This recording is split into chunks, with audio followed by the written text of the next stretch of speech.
Welcome back to Guardians of Gaia, connecting people and planet. Shell plan to start their seismic testing at the beginning of December for 4 to 5 months, covering over 6,000 kilometers of ocean floor along the Wild Coast. Let's watch the illustrated poem, The Blue Blanket, showing us what the impact on marine life could be.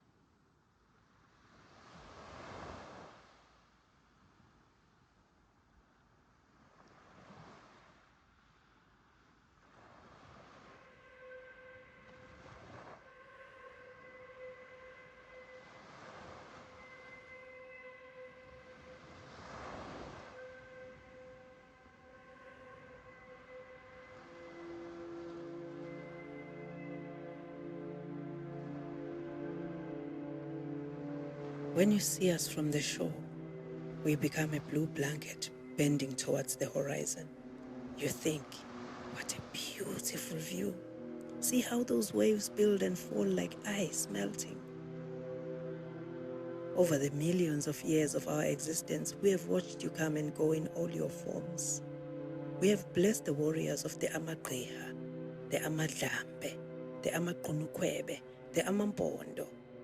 We have held the nets of fishermen and fed countless villages. From this sunken blueness, back when cattle roamed far and wide, we watched the ships arrive, fluttering flotillas from far-flung empires on a quest to conquer and carve up the land. Now they are coming for us. Men stand on these shores with clipboards and hard heads pointing at us and making numbers in the air. 50K, millions, billions. Sometimes we gather the comrades to float like funeral pyres on the surface to scare the men away, and yet they continue. If you spend a moment underwater with us, you would understand why every seismic boom is a wound, every cheap packet a too bright piece of confetti added to the sewage you pump into us, the churn of drills you grind into us, the slicks of dead sea birds you leave in your wake. 50K, millions, billions. If you could feel with us, you would know that our indigo depths is where the ancestors rest. They are called here when their earthly life is over, and to abantu abamhlophe who enter us to speak with the spirit world and learn how to become healers, this is their heaven. Dive deeper and it becomes darker, but not in the way Greece feels or a nightmare. No, this dark is like being in the center of your heart, within and with everything, as the water hangs around you in an amniotic suspension. And then she comes, her body larger than your imagination. She circles you, that orb eye taking you in, friend or foe. Then she comes closer, hanging in awkward time, as though asking, why are you here? Who sent you? Are those your tracks I saw on the shore?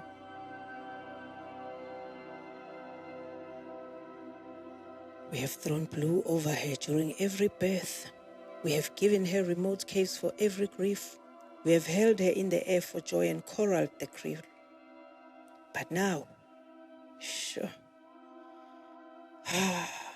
the men in hats want to extract liquid ancestors from us.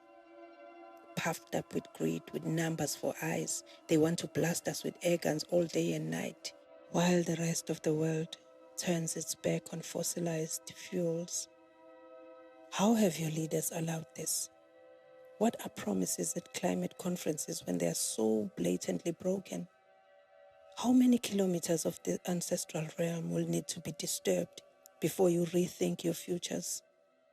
What will happen to those fishing families who we have fed for generations? Will you feed them oil? Dive deep into the center of your heart and answer these questions for yourself.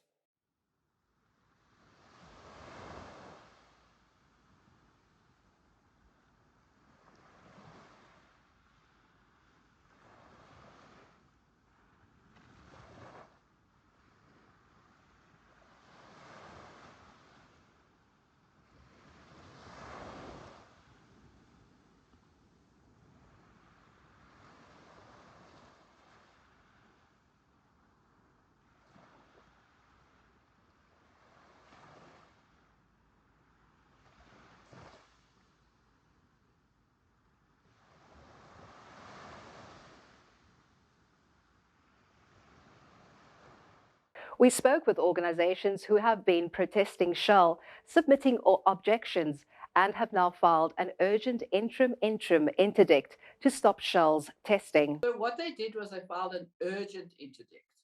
And according to our lawyers, what that means is it's a very high standard that people have to prove.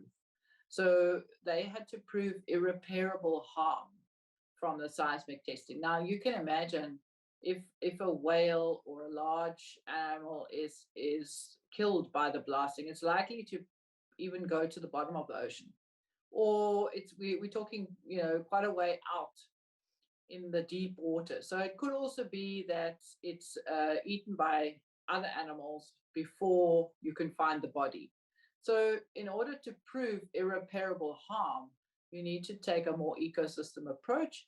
And that particular court case, they looked at mostly at the humpback whales, which are important and are one species, but Shell then put forward their mitigation measures and said this would not be irreparable harm. And the judge felt that the applicants, those particular organizations, had not been able to prove the irreparable harm. It's a very high bar. So we salute the lawyers for their attempts. It was really, a good attempt to try. And there's another urgent interdict on the 14th that's being brought by community fishers and others. And yes, we hope they're successful, but it is a very tough, it's a tough bar, and our courts are not, maybe they're not as aware of environmental issues as we all should be, and how the ecosystem works. It's because the law has changed over time, and if I want to say the bad old days, not so long ago, but 2013 or so, before that, if you didn't have to have an assessment for these activities. They weren't listed to need an environmental impact assessment. But what they did have was, under the Minerals Act, they actually had to have a basic a management plan. So in other words, in an environmental assessment, you go through the assessment. That assessment is used as a tool to make a decision. If it's approved, you would then have a management plan that would mitigate the impacts.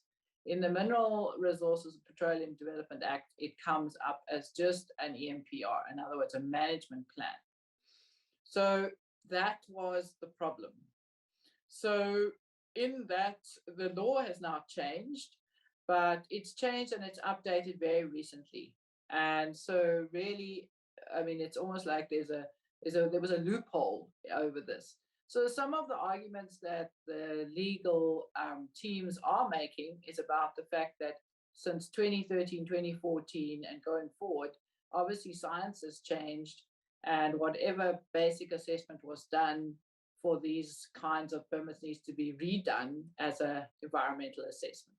We also have different rights as the public, because we actually, as Green Connection, wrote to Shell and asked for a copy of their permit, the decision, the updated decision that gave them the permit to carry on, because you're allowed to appeal, but if you don't have the permit, you can't read it, you can't decide. So Shell wrote back and refused.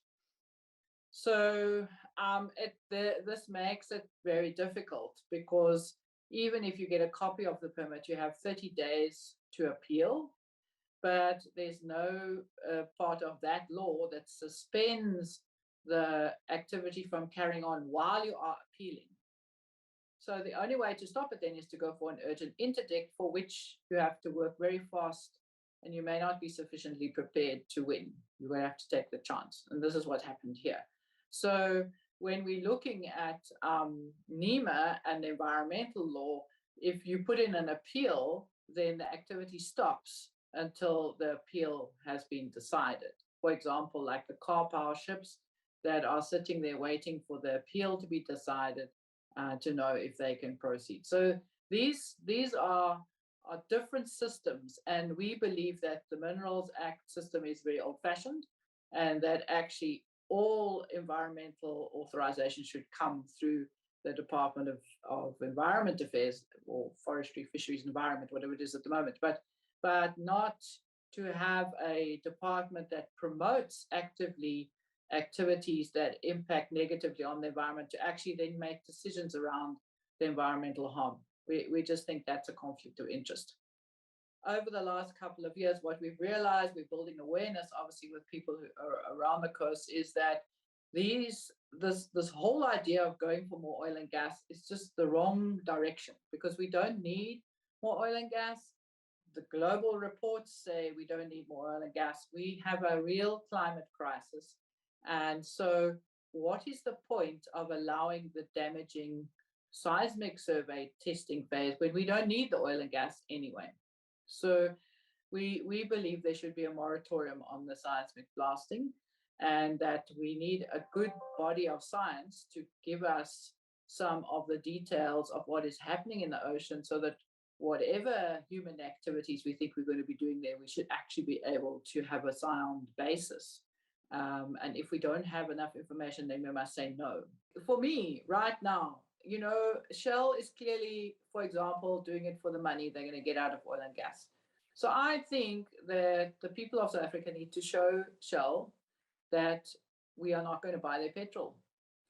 The Eastern Cape, a whole group of garages just decided they are not going to be Shell anymore. So that was a very powerful message. And I think, yes, everybody can do more. So tell your friends and family, don't buy at Shell. Thank you so much for joining us today on our episode. Today we looked at water access for all, sustaining our supply. If you've missed any of our episodes this season, please head over to our YouTube channel. You can look for Guardians of Gaia playlist, of course, connecting people and planet. So let's keep on taking action for environmental and social justice by protecting our people and the planet. That's it from me, Guardians of Gaia, Megan Edwards. Goodbye.